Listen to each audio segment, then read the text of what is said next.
Assalamualaikum warahmatullahi wabarakatuh.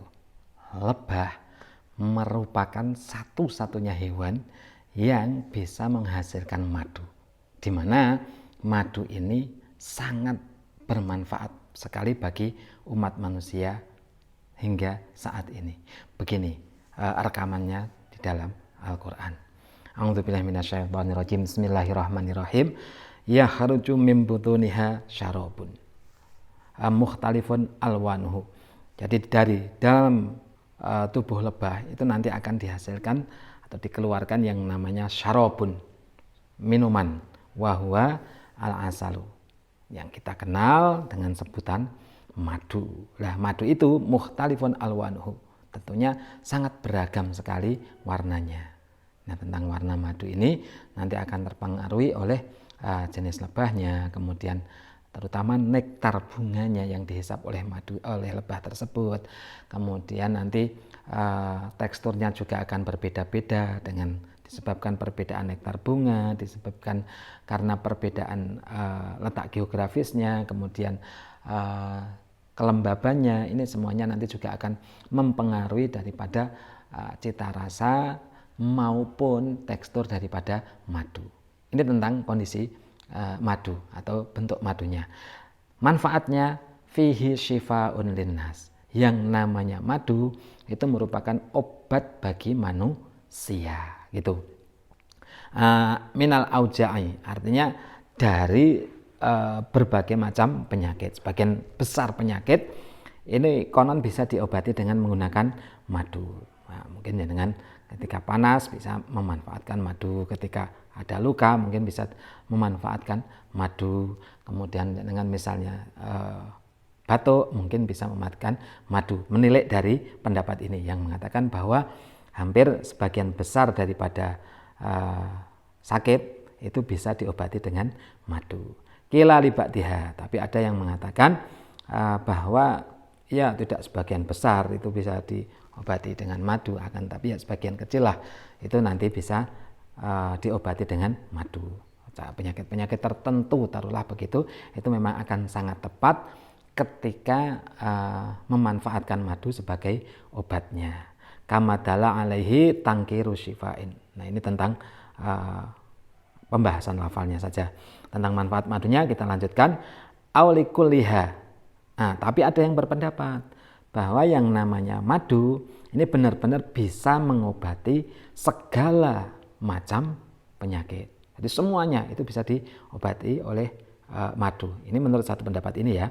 Jadi silahkan nantinya dengan mau mempercayai yang mana terserah Anda. Apakah bisa mengobati sebagian besar penyakit atau sebagian kecilnya, atau malah yang mengatakan bisa mengobati segala macam penyakit. Tapi yang berpendapat bahwa madu ini bisa mengobati segala macam penyakit tetap memberi satu garis bawah. Garis bawahnya bagaimana? Bidomi matihi ila ghairihi. Nah, bisa mengobati semua penyakit asal madu tersebut dicampur dengan yang lainnya, ya mungkin habatus sauda ataupun yang sering dikenal dengan madu dicampur dengan telur, kemudian madu dicampur dengan bawang putih dan lain sebagainya, atau bawang lanang dan lain sebagainya. Itu ada yang mempercayai dengan cara-cara seperti itu, insya Allah nanti madu tersebut benar-benar bisa mengobati segala macam penyakit.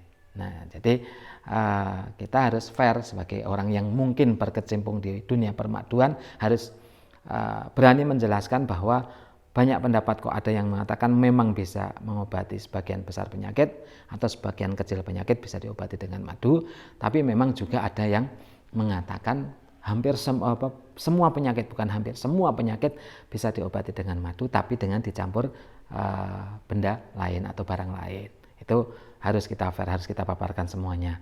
Tapi di sini juga ada pendapat yang menarik dari penulis kitab ini, akulu wabiduniha biniyatihi. Nah, kalau yang mengarang kitab Tafsir Jalalain ini menyatakan bahwa agar madu bisa bermanfaat untuk mengobati semua penyakit itu tanpa harus mencampur dengan barang lain. Artinya madu diminum begitu saja. Itu sudah cukup untuk mengobati semua macam penyakit. Tapi juga tetap ada catatannya, biniyatihi, dengan niat yang tepat. Jadi Anda harus menata betul niatnya ketika memang memanfaatkan madu untuk mengobati suatu penyakit yang diderita oleh seseorang atau Anda sendiri. Nah, sehingga dengan niat yang baik itu mungkin nanti akan timbul satu sugesti kepercayaan yang kuat bahwa madu yang Anda minum itu yakin betul nanti akan menjadi perantara dari Allah Subhanahu wa taala untuk menyembuhkan penyakit yang diderita oleh seseorang. Nah, silahkan jenengan mau mempercayai atau memanfaatkan madu sebagai obat segala penyakit atau sebagian besar penyakit atau sebagian kecil penyakit, silahkan. Yang penting Anda berani fair menerima dan berani menjelaskan kepada seseorang yang ingin memanfaatkan madu bahwa madu itu begini, begini, dan begini.